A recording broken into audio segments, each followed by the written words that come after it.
إن هذا القرآن يهدي للتي هي أقوم ويبشر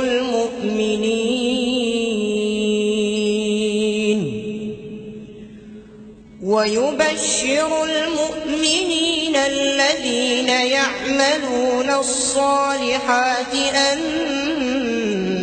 لهم أجرا كبيرا، وأن الذين لا يؤمنون بالآخرة أعتدنا لهم عذابا أليما.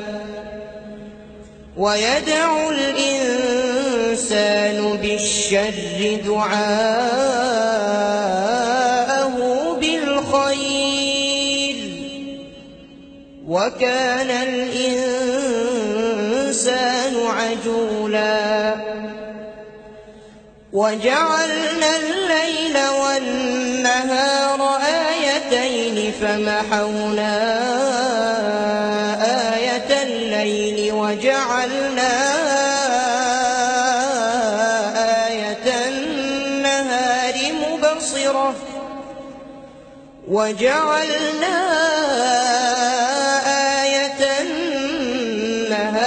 مبصرة لتبتغوا فضلا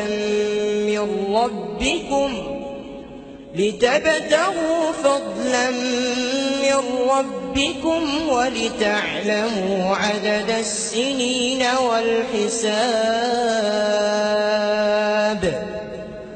وكل شيء فصلناه تفصيلا، وكل إنسان ألزمناه طائره